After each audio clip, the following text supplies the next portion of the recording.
Oh no, here we go. And we're live. Welcome to Tea Time with Tech Marketing Leaders. I'm your host, Carrie Gard. I love going live because it means we get to have an audience, we get to have a conversation. And is this a conversation to have? A conversation of our time. It is happening, folks, and I hope you're here for it. If you are not here live with us, don't worry. This is all recorded, and we look forward to your comments asynchronously, and we will respond. I promise you, because this is an incredibly important topic that we all need to dig into. And what a guest I have with us today to open the topic of discussion. Larry Long Jr. is back in the house. I had Larry on back in 2021 on Tea Time, where we talked about building a sales team and the power of that. And he's got a beautiful acronym, and you should go check that show out. Go revisit it. It is still pertinent today. But Larry Long has come a long way. He's dedicated to helping people, teams, and organizations go from good to great with over 16 years of experience coaching and training sales organizations. He's known for his electrifying energy, unwavering enthusiasm, and transformative insights. But what makes today's episode even more special is that we go way back to 2021, where Larry graced our show with his wisdom and expertise. And now he's back to unpack the very important topic, the very hot topic of cold outreach. A topic that's more relevant now than ever before. My business partner, Mike Crass, made 41 to 42 cold calls back in 2012 to the one and only VMware. It took him 42 cold calls to break into that organization for us to happily work with them. And then so much of our businesses come from those relationships over the years. Cold calls did work. There was a time. The question is it still working? And is it still possible? And Larry Long is here to help break it down for us. Whether he's speaking to large organizations or working closely with teams, he shows up as the Chief Energy Officer, leaving a lasting impact that inspires individuals to tap into their inner greatness and achieve more in life. But it's not just about motivation. He understands the business world inside and out with a deep understanding of life of a sales leader and the challenges of building a rock star team. He brings invaluable experience to every interaction. What joy to have the one, the only, Larry Long Jr. Larry, welcome back to the show. Oh, you're muted, sir. What? Hold up. Wait a minute. Are my microphones? Oh, there they are. Carrie, can you hear me, Carrie? I came prepared. I think I've got enough mics, and I've got 2 just for you. Actually, who am I kidding? I've got 3 just for you. Just don't drop the microphones. And I brought the special banana phone. It's 500 pounds, but we're talking about cold calling and cold outreach. I am ready. Let's go. Larry, I feel like I needed a song, like an introduction song for you. If you had a walkout song, maybe you do because you're a speaker. What's your walkout song? What should have been playing? Happy by Pharrell. Come on now. Oh, so good. All right. I'm going to get my producer to drop that in right after my introduction for you when we recut this for our audiences, because man, that intro really needed that afterwards. It's awesome. So great to have you. Larry, I made this introduction. It's been a minute. Haven't hung out since 2021. Yeah. And so what's been good? What's new for you? Tell us your story in the last 3 years and what you got going on over there. Goodness, everything is new. I'm speaking full-time, emceeing, sales coaching, sales training. I wrote a book, who would have thunk it, called Jolt. Get zapped into intentionality, rediscover and believe in your inner greatness. I'm a content creator, a LinkedIn influencer. I'm an event host and producer, hosting live events and experiences. And I'm on a mission to help support sales professionals, sales leaders, and entrepreneurs with selling better and selling the right way so that everybody wins. All I do is win, no matter what. I'm telling you, folks, I seriously need a soundtrack to this episode. Yes to all of that. And actually, Larry and I got reconnected because I saw his new podcast, Cold Calling, which I happen to be on. Go check it out. and and I was like, if anybody knows what's going on right now and has access to the data to tell us what's up, it's going to be Mr. Larry Long Jr. So I begged him and pleaded and said, Larry, I need you back on my show. Teach us the way. So he is here with us today, and we are really going to dig into this hot topic of cold calling. Before we get there, though, Larry, thank you for your story of what you got going on. Clearly, a lot. You're on the edge of all of the seats. What's hard for you though? Like it sounds like it's all gravy. Is it? Is it? There's some challenges you got going on over there? Well, always. I mean, life is a four-letter word. There's always challenges. And like I tell the sales reps that I work with, I'm constantly looking for ways to fill the funnel. And we're going to be talking about some of those challenges along the way. Now, you shared that Mike, it took him 40 plus phone calls Yep. in order to get connected with a prospect. And that gives me, it makes me break out in the hive because yes, I believe that phone calls should be a portion, and I also believe that it's not what you know, and it's not even who you know, Ooh. but it's who knows you, who likes you, who trusts you, and who believes in you. So Mike could have reached out to Larry Long Jr. and I could have gotten him plugged in, tied in. I'm the plug to get him in because Yeah. I know people and people know me. They like me. They trust me. They believe in me. Hey, Mike, meet my people. People meet Mike. Let's do the daggone thing. So let's not necessarily work harder, but let's work smarter in addition to making those calls, sending those emails, reaching out on social, leveraging those relationships. Yeah, I think that's a really important word, relationships. It's harder these days. We're gonna get right into it, folks. We're not beating around the bush anymore. It's time to get into it. I That's a really important word. It's a word I brought up a lot on our show around relationships. It's harder though these days to create those relationships. Is that fair to say? No, it's always been hard for some folks, but it takes work. And I'm just gonna keep it real. I'm not gonna sugarcoat it. I'm not That's gonna why I pull asked you to back on come any back. punches. Some people are allergic to hard work. You got to put. I was just meeting with my coach earlier today, and things are rolling. They're going very well, and we're exploring now how can we take it to that next level. One of the things that you can't replace is showing up. So anyone who's listening, where are you showing up? Whether it's online, what spaces, what places, the power of proximity, whether it's in person, what events, what conferences, what positions are you putting yourself in to be in the right place at the right time? I've heard folks say, hey, Larry, you're so lucky. No, not really. I don't accept that. I used to tell myself the story that I'm just lucky. I'm one of the fortunate, lucky ones, and I am fortunate and blessed. And let's not take away from the hard work. I'm going to two events. When we hang up, I'm going to two events tonight. One event with National Sales Network, and then another event with it's called F Up Nights, where five women share their experiences from messing up. They Oh, share their stories of not that's cool. everything is rainbow, sunshine, and unicorns, but you can learn so much. I'm going to be there to support one of my speaker colleagues, and there's going to be other people in the audience. I'm going to make sure that I meet them and they meet me, and I find out how I can best serve them. When you do that consistently, it's amazing how those relationships come together. When you give, and Bob Berg, I got his book, Go Giver. When you give and you give and you serve, you now start to build up equity, relationship equity. You start to build up that bank, and it allows you the opportunity to take out withdrawals every now and again. So, your statement of it's harder now, in my Steve Harvey Mm. Family Feud voice, survey says, nah, No.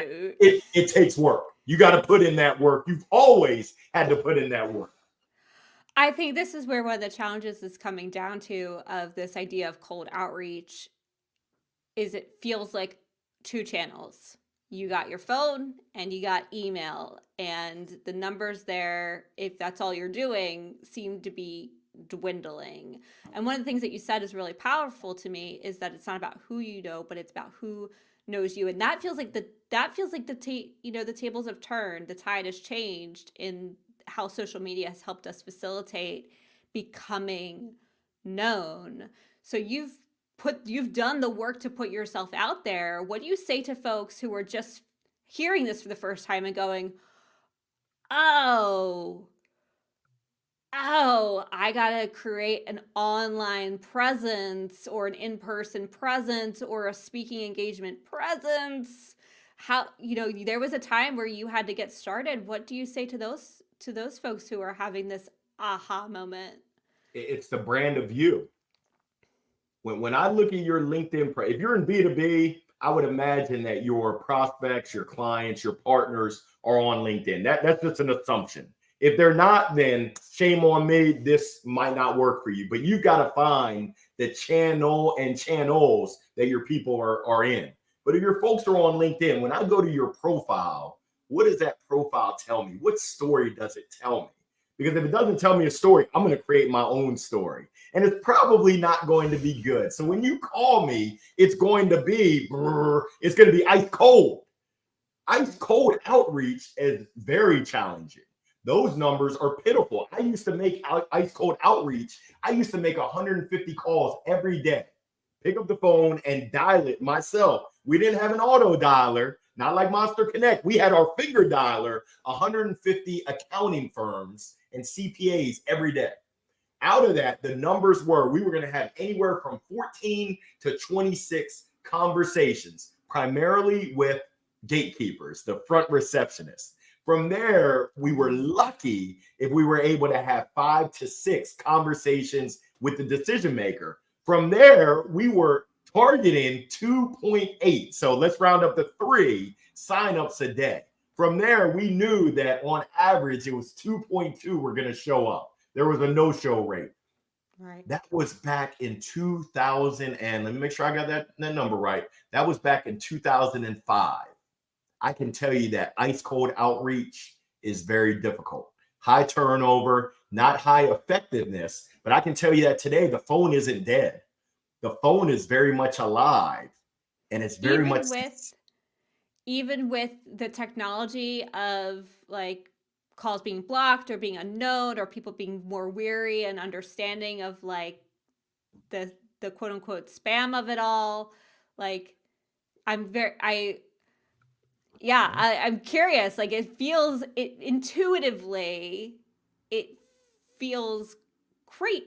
So let's break this down. Let's talk about industry because I think that matters, right? yeah. So we're talking B2B, we're talking tech. Yeah. So are you saying in B2B, in tech, cold calling is still very much alive? People are doing it. Those that are doing it right are having success. Those that Okay. are doing it wrong, it's no longer, it's like taking orders. You're not going to be taking orders. You got to work. So by work, I mean you have to prepare in advance. How do you make sure that ice cold call, Daniel Sun, is a little bit warmer, where they've seen you out there in online presence? They've not just seen you, but they've heard from someone else that they know. So that when you call them, hey, what's going on, Carrie? Thankful Thursday. Thank you for taking my call. I know you weren't expecting my call, but the reason why I'm calling you is because I understand a lot of digital marketers are having a tougher time filling the top of their funnel. I don't know if you can see my little diagram, but yeah, the top of funnel is not as plentiful. It is not. We've been working with folks just like MKG, and we've seen results of at least 15%, and that's very conservative of an increase in top of funnel. I'm curious, are you open to scheduling a 15 to 20 minute virtual Zoom coffee? Now you, Carrie, I know that you're savage and you might strike me out and you might wouldn't say, even pick up, sir. Wouldn't even pick up the phone. No. Okay, well, I'm going to leave you a voicemail message. And then I'm going to find out that I know Mike Kratz. And I'm going to say, hey, Mike, can you let Carrie know that I'd love a chance to speak with her? I'm going to find out that we've got a great mutual colleague by the name of Andre. I'm going to call AJ and say, hey, can you let Carrie know that Larry Long Jr. has something that might be of value to her? Trickery.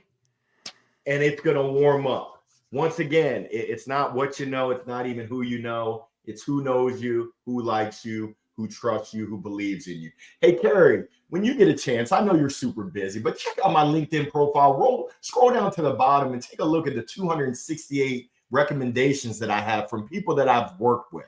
I would love the opportunity to serve you. No one's doing that. Very, very few people are doing that. Most people are doing, and I think this is the definition of insanity. I don't know Webster, I don't know Merriam on a first name basis, but I think the definition of insanity is doing the same daggone thing and expecting different results. Hey, Carrie, this is Larry with Acme Company. I would love to talk to you about how we can serve your survey says. Like you said, Yes. you're not even picking up the phone. You're No, not giving them any it's play true. right there. But I can But tell I you, love what you're saying is it's the multi-touch. It's the multi-touch. It's the I've got a diagram for that as well. The yeah, prospects in the middle. Don't let me go on. I can call you. I can email you. I can write you a handwritten note. I can hit you on social. I can show up at a conference that you're at, either in person or digital. I can be a guest on a podcast. I can host a podcast. I can host you on my podcast. Imagine that, Carrie. Yeah. know what you're I can talking go. about. I can, what you're talking about, Willis. I can go on the radio, I can go on TV, I can invest in the billboard, I can put out thought leadership, a blog, an article, a book. I can speak on stages, I can have other people speak on stages, I can be a part of your community. There's so many different avenues for me to hit you. If I'm only single threaded, and what I mean by that is if I only send emails and I expect maximum results, I'm going to be disappointed. If I only pick up this 500-pound phone and expect maximum results. Nah. If I utilize all of those, snail mail. When was the last time you got something in the mail? I got something I from the don't know if you're IRS today. The IRS in Guernsey has sent me a letter telling me I'm getting a refund. So like a refund. I Why not know. now? Where they do that at? I hope that's contagious. Can you give that to me? I know. Can we all get a little something, something? No, but I love what you're saying, Larry. Of it comes back to building your own brand, and again, people knowing of you. You've done the work. I mean, you came on my podcast many moons ago, 3 years ago, when you were just starting to figure that out. I feel like I caught you in the early stages. I don't want to say I found you, but I feel like I was on that trajectory to like help you be found. I'm here for You're that. making me blush. You're making me blush. And so I think it's really key for sellers to start understanding their own personal brand. And I'm doubling down on that because it's no longer this, it's less cold if, to your point, Larry, people know of you or know of the brand. So a lot of times when I go to sellers like LinkedIn pages, for example, because it's where I live, a lot of times they're talking about the brand they're selling these days, right? They're not even talking about themselves or what they do. They're saying, I support this brand. Here's why I'm here. Here's what we do. And their own LinkedIn profile is immediately doing a little bit of the selling, right? And so then I get to decide if somebody's connecting with me on LinkedIn cold, whether I want them to be in my sphere or not because of what they're selling and whether I am open to the fact, right? I get to make that decision of whether I know that if I accept this request, you're probably going to hit me up and sell to me, right? So Uh-oh. I get to like make a little bit of decision there as the buyer, which I think is helpful to say whether this is Did, going to be right for me or not. did you just mention the dreaded pitch slap where you connect with someone and you know it's coming? You Uh-oh, do. mama said knock you out. We You got to knock do. those pitch It's slappers out. true.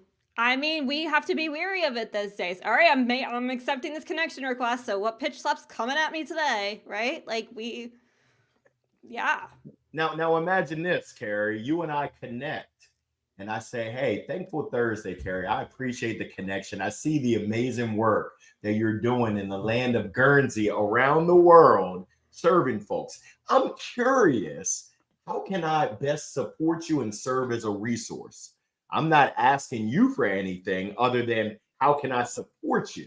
I'm not trying to lead you to my product. I'm genuinely wanting to know how can I support you? I think that you asked the question earlier. Hey, Larry, I'm curious. What are the challenges that you're facing? And you said it so sincerely that I believed you, and I'm willing to share with you my problems. Do Yeah. you got any solutions? And maybe the solution isn't what you do, but you Right. might know someone. Hey, Carrie, I can't help you with digital marketing. I can't even spell digital marketing, but I know somebody who knows somebody that might be able to assist you. Are you open to that connection? Now we're really talking about service with a smile, not just lip service, because my mom says it best. Little Larry, she still calls me Little Larry, even though I'm taller than her. Little Larry, your actions speak so loud. I can't hear what you're saying. Yeah. I it's the network effect, right? It's the showing up for your audience first in a valuable way. And you even yesterday after our cold call, you ended and said, "Carrie, what do you need? What's going on for you right now? How can I support you?" And I didn't even know what to say, but I was so taken back by like the oh, I don't know, Larry, but man, let me think about it. I'll get back to you, right? Even in that moment, I think there's the network effect is coming back into play. Yeah, I gotta so say, Larry, I I I don't know that cold calling is necessarily dead in the way that you're just. I think cold calling in the traditional way of picking up the phone and pitch slapping somebody or immediately trying to sell is long gone. And maybe it was it, never really a thing and maybe it never really worked. But I think it, what it you're was it trying was to say, it was a numbers game. And that's why we were making 150 calls, because we were just throwing spaghetti at the ugh, wall and hoping something stuck. Now, I got to give credit where credit is due. Sam McKenna, who I think has actually trademarked this phrase, and I love it. Big shout out to you, Sam. Show me that you know me. Show me that you did research. I don't know if you mm-hmm. remember this, but I shared that I know the king and queen of your Oh, household. you did. Who, You who else? oh, if you Who want else? a podcast intro, folks, if you want a lesson in a podcast intro, Larry showed up yesterday for me, and it like I need to record it and then play it before and after every one of my shows. It was absolutely epic. Yes, absolutely, and I think that goes such a long way. There's nothing more disheartening than when somebody emails me and says, "I see you do interactive marketing," and I'm like, "You went to thisismkg.com and not mkgmarketing.com. Like clearly you're in the wrong place, right? Like oh, sorry, folks.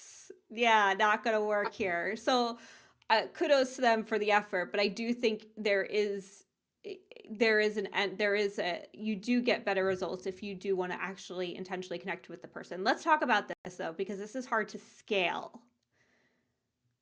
But does Is sales it? need to scale? I don't know. I'm I mean, I think I'm I'm I'm that's greedy. question. I'm I'm greedy, Carrie. I want it all. And I've had reps that I've led that said, Larry, what you're talking about, Willis, I can't do that in mass.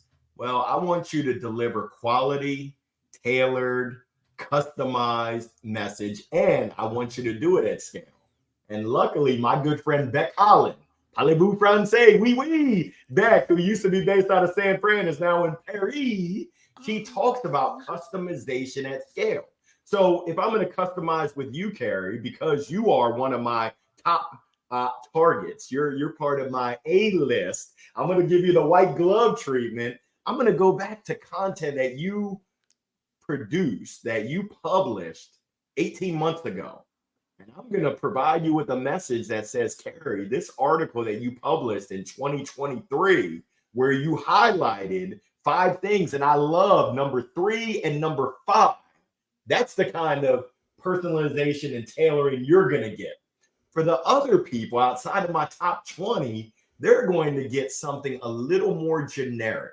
So I understand that you're an alum of Drexel. So what? Who cares that I'm a Drexel dragon? That doesn't have anything to do with anything, Larry. Well, I'm going to try to tie that back in without doing the A plus customization. So I'm going to get both the quality, A quality for my A listers, B quality, and then C quality because I've segmented my ICP, as well as I'm going to get the quantity because I can't do that and just reach out to 2 people a day and expect I'm going to be twiddling a lot of thumbs, expecting I'm going to get results. So I believe that we can have it all. And it's just the chapter number 1 of my book. What story are you telling yourself and believing? If we believe the hype, then we can't, I can't customize at scale.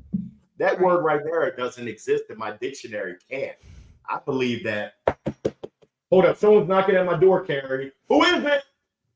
Opportunity is knocking for us to be able to do it right and to do it en masse. Now, is that 150 people? No, I'm not insane. Well, I am kind of insane. I'm not that insane, but I believe that. Can you reach out to 22 people every day, customizing and tailoring at different levels? What's holding you back? I shouldn't be a lawyer. I already know the answer to that. It's you. It's you and your time management. Let's look at your calendar. Where are you really spending your time? And you're telling me that you can't spend time to reach out to 22 people every day? Come on now. Well, it sounds like that's probably a little easier than making 150 to 200 cold calls. Sounds like a better use of your time is to try and The create proof is in the connection. pudding. I know you're all about data. I My am. experience is the proof is in the pudding as far as converting. Now, I'm just going with what I know. I'm just going from my experience. And I think they say it with prescriptions. The results that Larry Long Jr. might get might not be the standard results, but my good friend Melissa Murray Bailey, she used to be the CRO, Chief Revenue Officer at Hootsuite. The social media platform. She had an initiative called GIOP. I said, Melissa, what you talking about? Is that the long lost cousin of the Fiat? She said, no, we're not talking about cars here, Larry. We're talking about GIOP. Give it a try. So I encourage your listeners, your viewers, Carrie, GIOP. Give it a try. We can have all this conjecture and talk this way, blase, blase, blah. Until you give it a try, we'll never know. We'll never know. It's true. I'm, I think you're like giving me cred here, Larry, in the fact that cold calling, cold, hard outreach of just dialing is done. And it's about connectivity, it's about relationship building, and it's like everything you're saying comes down to the network effect. There's so many people I've had on my show that will never be a customer of mine. And that's okay, because at the end of the day, I'm building a wonderful relationship with them and the relationship that they have with other people, right? And it's like what my wonderful friend Peter calls it as a referral friend, right?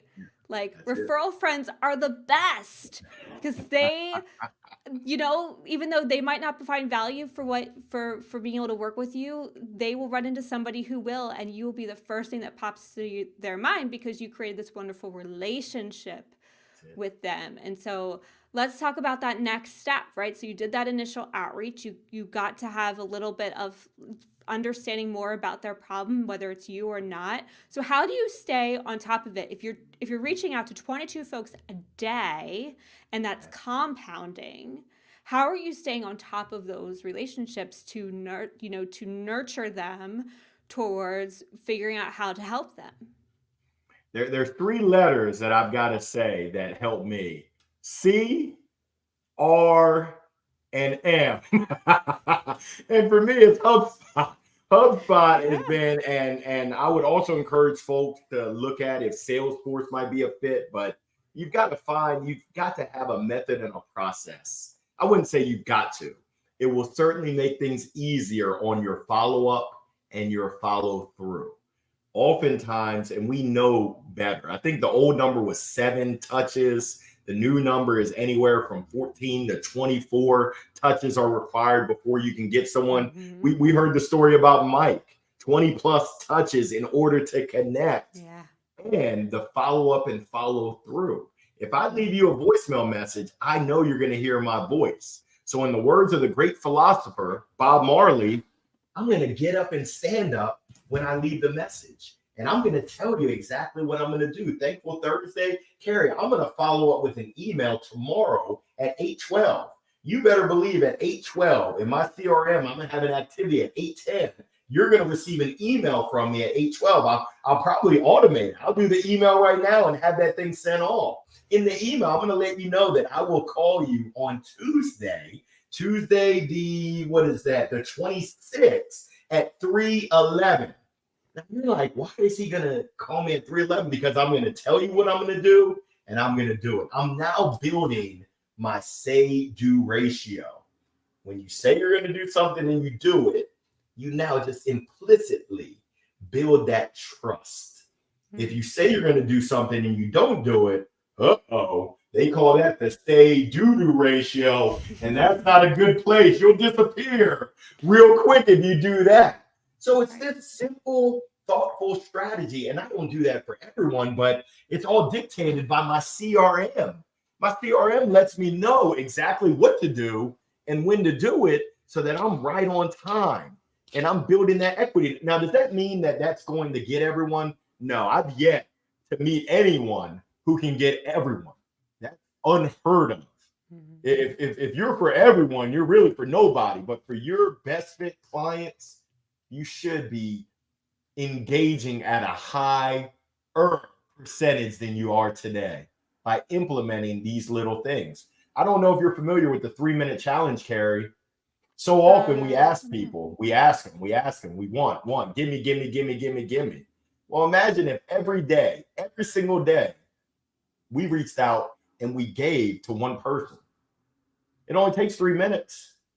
Hey, Carrie, Gave in what way? What does giving mean?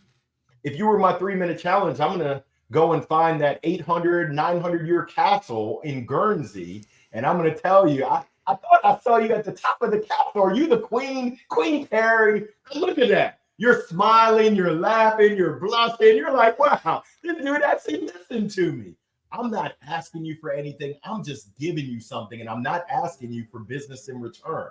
Now, I do the 15-minute challenge. I reach out to 5 people with intentionality every day. It only takes me 3 minutes each.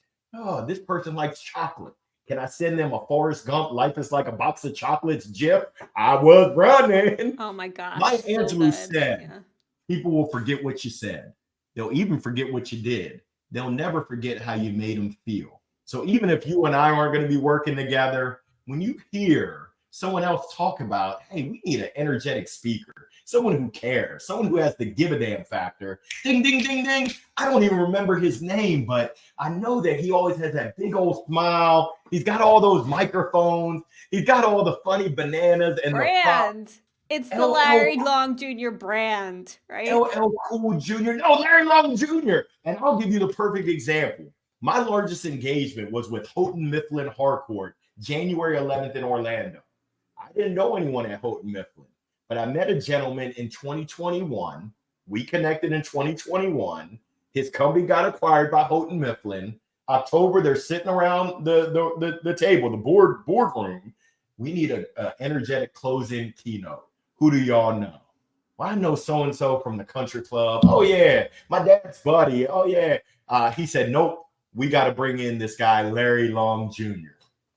That's how it works. That from my experience, planting those seeds, nurturing those seeds, watering it, giving it sunlight, rolling up the sleeves, sometimes putting down the funky fertilizer, making people feel good, adding value, not expecting anything in return to earn your opportunity to ask for their business. Well, that's the mic drop right there, folks. I mean, there it is. There it is. I I think it's so important to talk about the multi-channel effect, right? So you're building your brand, you're doing marketing, Larry. Larry, you're a sales guy, but like let's be clear, you're doing a lot of marketing here. You've built your brand, a very memorable one at that, right? You are very energetic. I'll never forget you showed up on my first podcast with that pink bat. To this day, burns my brain, right? Right? You have built your brand in a very visual, memorable way. Then you have shown up in multiple ways, from podcasts to hosting podcasts to being on the to writing a book to being on the circuit, calling yourself a sales influencer. There's a few folks out there like yourself. I'll call out Laura Ederim and Ashley Ashley Early, both great examples of being sales influencers. They've made a name for people know who they are. If you need dream Right. data, you know to go to Laura. If you need a sales consultant, you know to go to Ashley, right? If you need somebody on stage to talk about sales, you know to go to Larry. Like there is clear visuals and brand building that all three of you folks have done brilliantly. And then, so that gives you clout to do the cold outreach in a way that nobody else can. So for the folks who have not built their brand first, maybe that's an opportunity for you all to define what your brand is and how you're known to make that cold outreach a little warmer, a little easier to Larry's point, right? And I think that social presence really goes a long way. You've done podcasting. Laura's videos riding around New York City in on the buggy doing interviews is just brilliant. And Ashley's over the rainbow, like, oh, these are all folks who are out there. They're talking about what they care about. They're talking about their methods. They're talking about why you can trust them and why they're not going to pitch slap you. And I Right. think there's just more sales folks that got to get out there and do that. I don't know that that's for everybody though, Larry. There's some of us sales folks that are still a little bit got that little introvert thing going on. They're not as outgoing as you are. Hats off to you. What do you say to those folks who are like, I don't know where to even, this feels really big and really scary and I just want to pick up the phone and I just want to do my dialing. Like, how do you help those folks like break out and find the thing for them that's going to be an avenue to create that network effect? There's a flavor for everybody. And my coach, my former coach, Coach Kristen, she and I, we spoke about networking to a group of young professionals. I'm an extrovert, surprise, she's an introvert. So we shared how, as an extrovert, here go the things to get out there. And then she shared as an introvert how to get out there as well. Imagine this, you don't need to produce your own content. You don't need to have your own videos riding around New York City. You don't need to host your own podcast, but you will need to get comfortable with getting out of your comfort zone because comfortable in that comfort zone, it feels so good, but not much growth happens in that comfort zone. From my experience, some of the best growth comes when you get out of that comfort zone, you break out of that cocoon. So, where to start is get into the conversation. Ashley Early is posting. I'm posting. Morgan Ingram is posting. Cynthia Barnes, Galen Gurmay. I can go on and on. Mm-hmm. Carrie, I see that you're posting. So, what about me jumping into your conversation, putting thoughtful comments into Carrie? That was an amazing point that you put in terms of cold outreach is dead. And have you ever considered X, Y, and Z? You're now part of the discussion, even though you didn't start it. It's a very low barrier to entry to get into the conversations and get into the mix. Now people start to recognize your name. Hold up, who is this Jane Doe that's talking some serious knowledge? Who's in there, not just dropping the mic, but dropping the mics multiple. I need to know who this person is. Now, if your LinkedIn profile is tight, people are going to be like, "Oh, tell me more. I'm curious." And that's when the opportunity opens up for you to share your own thought leadership if you want to. If you don't want to and you want to stay behind the scenes, it's okay. But I would encourage you to GIAT, give it a try, see what happens. I think there's a couple things you said that are really helpful for that. As an introvert myself, podcasting's helpful because it's one-on-one. So I feel like even though this is going out to the world, I don't have to rewatch it. I just sort of do this thing and then it gets produced and then I can pretend it never happened again. It's great. So that's one way that I do it. I think events are really helpful when you can do smaller, more thoughtful engagements and a little bit more elbow rubbing versus like being in booths and people coming up to you and like big crowds, right? So you can sort of pick your moments when you're at an event. And I think the other way too, to your point, Larry, from a social standpoint, is you don't need to be, I've gotten out of my comfort zone. I've started to find my voice. It's really uncomfortable, not gonna lie. I've had to take posts down because I was like, too much. Gotta take that down. Um, But comments are huge in the way that LinkedIn works, right? I think Threads and X and Instagram are similar, where like if you comment on somebody else's post, it will show up in your feed for your audience.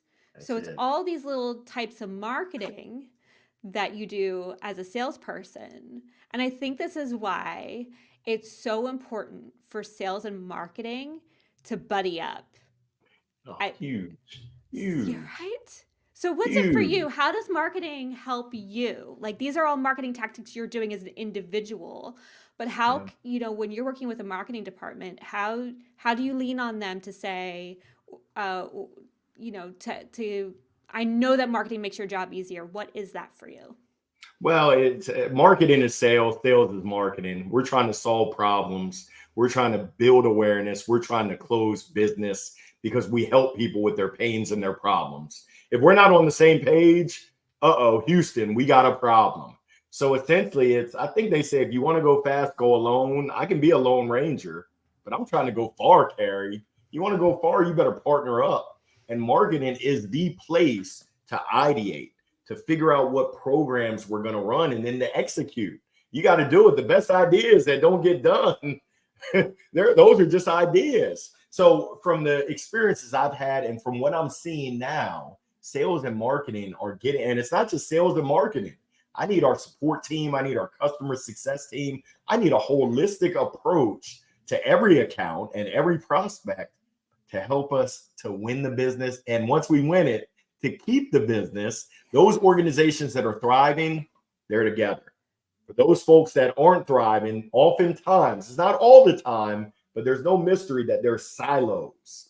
This they're running rogue over here and they're doing their thing and they're rowing in two different directions. They're pulling it two separate ways versus that cohesiveness, that congruence in terms of here's our message, here go our personas, here goes our understanding of when we win, when we lose. I think they call it jobs to be done. Here goes our big value Mm-hmm. points. It's absolutely vital for those organizations that are serious about thriving. I would say that want to thrive. Everyone wants to thrive. Not everyone is willing to do the hard work that individuals and organizations do, the hard work that's required to thrive. It's I used to train baseball players. I said, "Do you have a tee at home?" "Yes, sir." "Do you use your tee at home?" "No, sir." I'm like, I can tell the work that we've been doing on your swing, you haven't practiced that since the last time we met 2 weeks ago. That's the same thing as organizations that say, hey, we want to be cohesive. We want to work together. When was the last time that your sales and marketing team actually worked together For a on an meeting. execution plan? Oh, that was back in December with our planning. It's Ooh. March. What?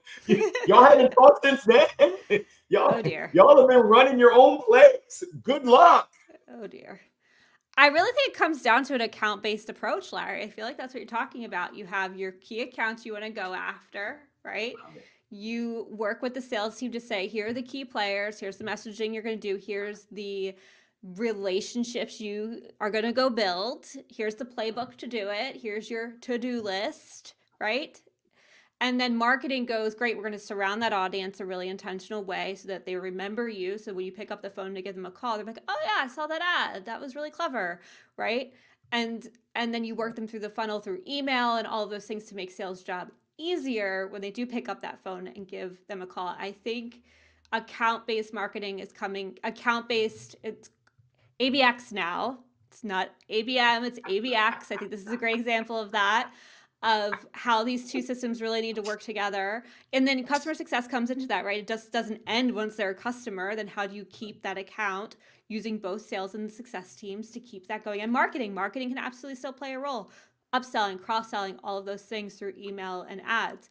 And so it never ends and it's cyclical and it's a cycle and they all do need to work together. And I think going after specific accounts and being really intentional now, not throwing That's that it. spaghetti up against the wall, That's it. is where we all need to play. So we can call it whatever we want. We can say cold outreach is dead. We can say that cold outreach still is successful.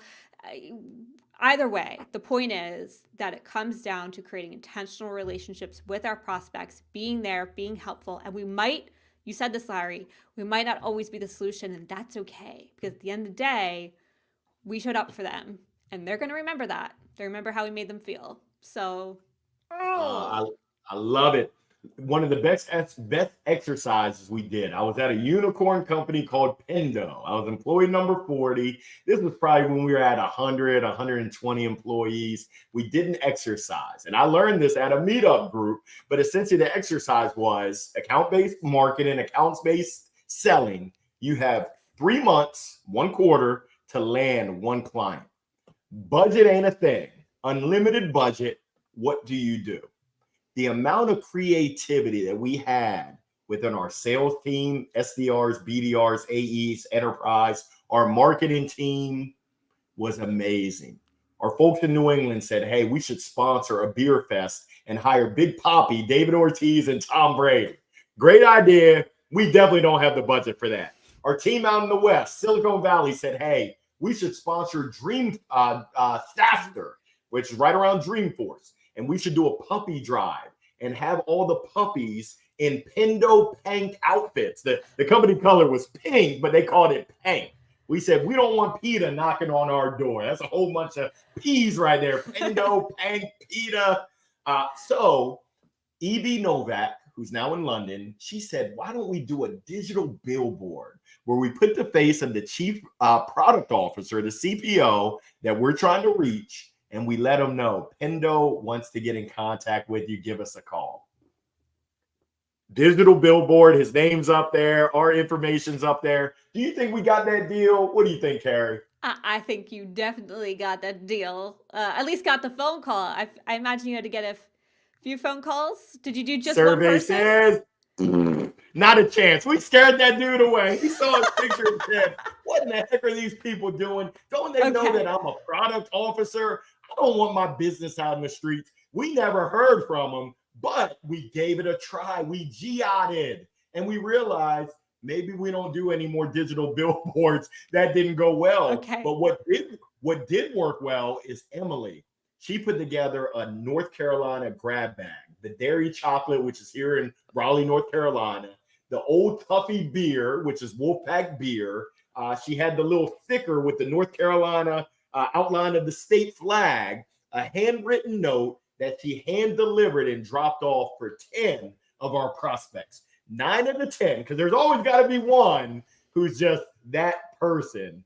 9 out of the 10 at least engaged. We ended up getting 3 clients. Boom, boom, boom. Similar story, because this I love this, and I think we're coming back to again that human element and being human with our outreach. And you're just proving my point here, Larry. I so appreciate you. So what these folks did, I'm not going to give their name away, but what they did was they were trying to get in touch with local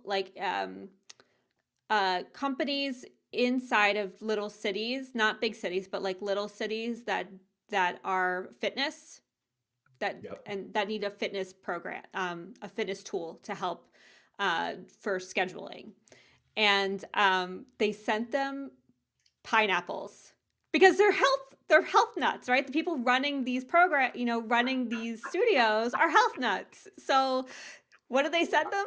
They sent them pineapples with a little tag that said "from your friends at," and they got calls. They actually have a dedicated team now to the pineapple program. Like, it is absolutely brilliant, right? So, yes to that personal outreach. I think that's coming back. I think the localization is coming back. Local radio, even for marketing, the local radio, the local billboards. I loved wild postings. I thought those things were amazing, right? Like, I think those more intentional local things are starting to make their way back. And I think it's intention, right? How do we meet people where they are in their communities, what their needs are, based off of where they live and what's important to them, and how do we support them and meet their needs? So love the grab bag for the Raleigh folks. Pineapples all day. I'll give you another one. This came from our VP of Sales, Chaz. 2 words: snow globe. Oh When gosh. was the last time you had someone hand deliver a snow globe? And I don't know about you, but the kid in me, I love turning that Uh, snow globe over, shaking it. It's so random, the things that make you go, hmm. But a nice handwritten note with a snow globe, oh, it goes a long way. It can go a long way. Not for everyone. Not everyone doesn't play the snow globes, but most people who have a sense of humor and who have a heart, they're like, wow, tell me more. What's up with this snow globe? This is crazy. what does this mean? I gotta know, right? It's that curiosity aspect too. Larry, I am so grateful for this conversation. Thank you for humanizing outreach for us and showing us the way in terms of the right way to network and connect and build with our prospects and being helpful, building our brands and making those connections and building those relationships. That's what it's all about. And humanizing it again. It's not about how many calls you make. It's about who you're reaching out to at the end of the day and how you're showing up for them. And 22, that's a much Thank easier you. number. Thank you for having me, hosting me, having this conversation. And to answer your question, yes, bad cold calling and bad cold outreach is dead and it's dying and it needs to go away.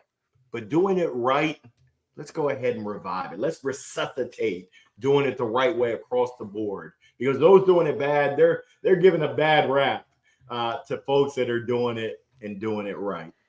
So true.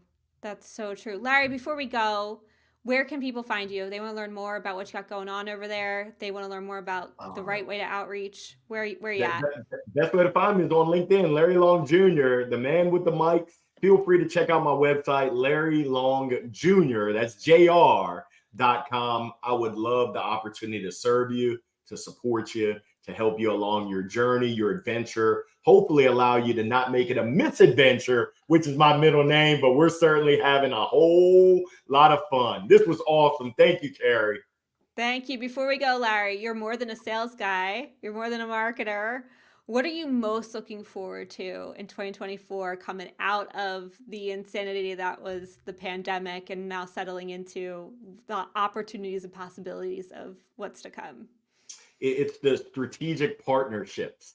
Once again, teamwork really does make the dream work. Together, everyone achieves more. Those are buzzwords, but I'm experiencing it really on a daily, weekly basis with various partners that we're having great and greater impact. I'm able to help them have greater impact. They're able to help me have greater impact. It's that exponential. So that's what gets me excited is the opportunity to really lock in with others and go at this thing together. Ah, I think we're all yearning for that sense of belonging and being together again. Yes to that. Yes. So good. Larry, always a joy. Thank you again. This episode was brought to you by MKG Marketing, the digital marketing agency that helps companies grow via SEO and digital ads, primarily B2B, SaaS, and cybersecurity companies. We're here for you. If this episode is produced by my good team at MKG, and if you'd like to be a guest, DM me. I would love to have you and unpack these very important, very impactful conversations. Thank you all so much. Have a wonderful day.